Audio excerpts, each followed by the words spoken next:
दुनिया में कई तरह के अजीबोगरीब और एबनॉर्मल लोग दिखते हैं। कद काठी, रंग रूप, चेहरे और शरीर के शेप में वे बाकी लोगों से अलग होते हैं।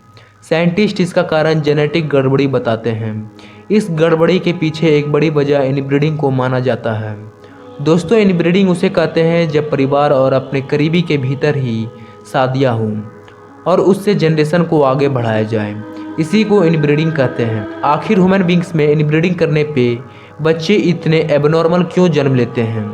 आखिर क्या इम्पैक्ट पड़ता है बच्चे के जीन पे? इन सभी सवालों के जवाब आज हम जानेंगे इस वीडियो के माध्यम से। तो आज का टॉपिक है how inbreeding is dangerous for human beings. जय हिंद दोस्तों, मैं शरद और आप देख रहे हैं यूट्यूब चैनल HSB। दोस्तों, आज के समय मनुष्य में इनब्रीडिंग को देखें तो सामाजिक और धार्मिक दोनों तरफ से गलत माना जाएगा, क्योंकि दुनिया में कोई ऐसा समाज या फिर कोई ऐसा धर्म नहीं जो ऐसा करने वाले व्यक्ति को सही मानता हो।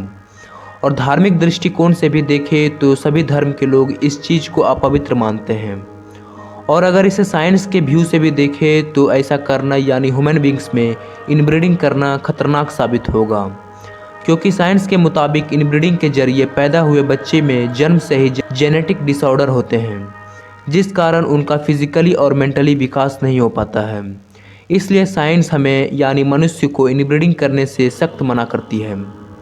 दरअसल साइंस का कहना है कि इनब्रीडिंग के जरिए पैदा हुए बच्चों में जेनेटिक डिसऑर्डर, छोटे हाइट, वीक इम्यून सिस्टम, अजीब दिखने वाला चेहरा और शॉर्ट लाइफ स्पेन जैसे समस्या होना बिल्कुल आम बात है। लेकिन पहले के समय साइंस ने इतनी तरक्की नहीं करी थी, जिस वजह से उस समय में रॉयल फैमिलीज़ को इसके बारे में पता नहीं था। इसलिए उस समय रॉयल फैमिलीज़ में इनब्रीडिंग करना आम बात था।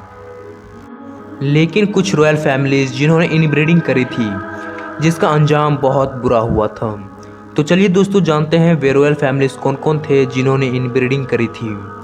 Number 1, the house of Habsburg. Habsburg एक यूरोपियन रॉयल फैमिलीज थी जिन्होंने कई सारी लड़ाइयाँ जीतकर स्पेन और कई सारे इलाकों पे कब्जा कर अपनी पावर बनाई रखी थी। लेकिन इतना स्ट्रॉन्ग एम्पायर होने के बावजूद एक दिन इस एम्पायर का पतन हो जाता है। इसकी शुरुआत 7 अक्टूबर 1649 ईस्वी से हुई, जब 44 साल के स्पेन के राजा फिलिपिन IV ने जब अपने बच्चे की उम्र के अपने सगी भतीजी मिस मारिया एना से शादी कर लेते हैं। और शादी के बाद मानो परिवार पे हमेशा के लिए दुख के बादल छा गए, क्योंकि उसके बाद मारियाना ने 5 बच्चे को जन्म दिया। लेकिन जन्म लेने के कुछ समय के बाद बच्चे मर जाते थे। लेकिन 5 में से सिर्फ एक बच्चा ही सरवाइव कर पाता है, पर उसकी भी ज़िंदगी कुछ खास नहीं बीतती। और ऐसा कहा जाता है कि उन्होंने किसी इंसान को नहीं बल्कि किसी राक्षस को जन्म दिया है।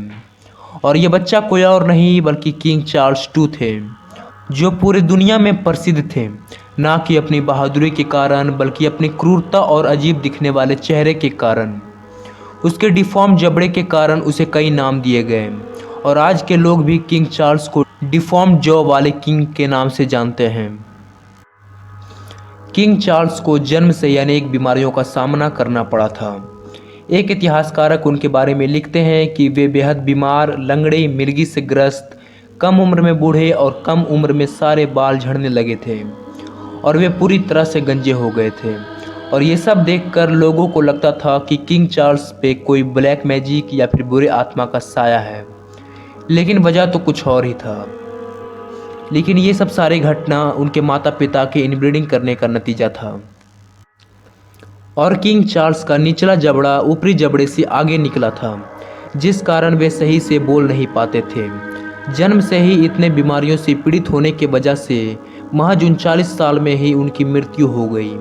दूसरा रॉयल फैमिलीज जिन्होंने इनब्रीडिंग करके अपने साम्राज्य को नष्ट कर लिया था, वे थे मिस्र के राजा तूतनखामुन, जिसने मिस्र पे 1332 BC से 1325 BC तक राज किया था। वैज्ञानिक बताते हैं कि तूतनखामुन के माँ उसके पिता के पत्नी ही नहीं बल्कि उसकी सगी बहन भी थी। जब वैज्ञानिकों ने तूतनखामुन के डेड बॉडी के DNA को रिसर्च किया तो यह बात सामने आई। साइंटिस्ट बताते हैं कि तूतनखामुन की ज़िंदगी का जीवन बहुत ही कठिनाई और दर्द से बीता होगा।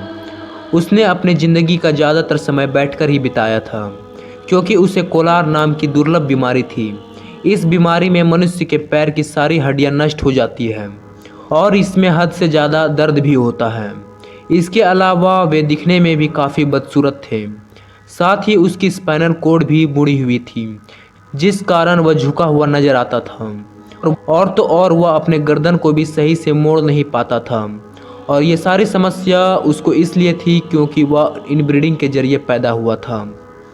विश्व में ऐसे कई राजा हैं जो इनब्रीडिंग के जरिए पैदा हुए।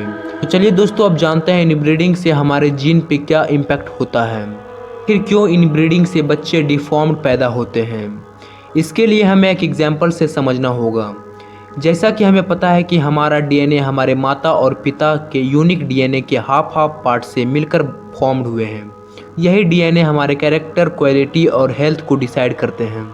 हमारे डीएनए में कुछ ट्रेड्स बाकी ट्रेड्स के मुकाबले ज़्यादा डोमिनेटिंग होते हैं, जैसे ब्राउन आइज़ ब्लू आइज़ के तुलना में।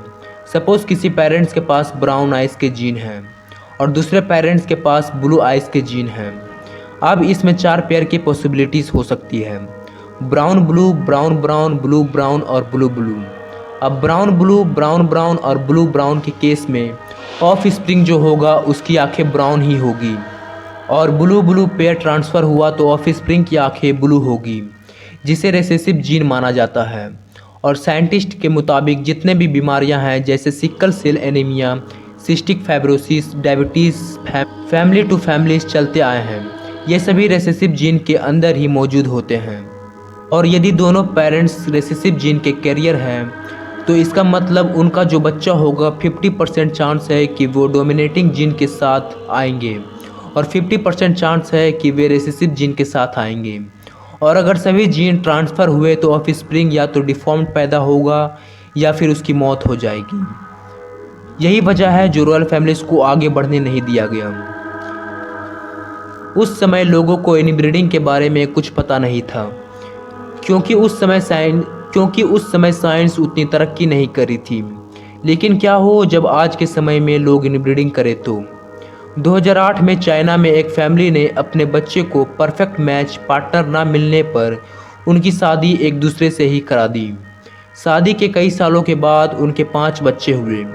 उनमें से 4 मेंटली डिस्टर्ब थे और एक जो बहरा और गूंगा था। इसी को देखते हुए कई देशों में इनब्रीडिंग को बैन कर दिया गया है।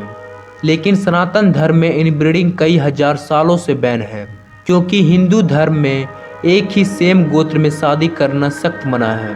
क्योंकि ज्योतिषों का मानना है कि एक गोत्र वाले भाई बहन माने जाते हैं, क्योंकि दोनों के पूर्वज कहीं ना कहीं एक ही थे। इसलिए हिंदू धर्म में एक गोत्र में शादी करना सख्त मना है। आप इसके बारे में क्या सोचते हैं, कमेंट करके ज़रूर बताएं। आज के लिए बस इतना ही दोस्तों। यदि आपने अभी तक मेरे YouTube चैनल HSB को सब्सक्राइब नहीं किया तो सब्सक्राइब कर दें और वीडियो को ज़्यादा से ज़्यादा शेयर करें। जय हिंद, जय भारत।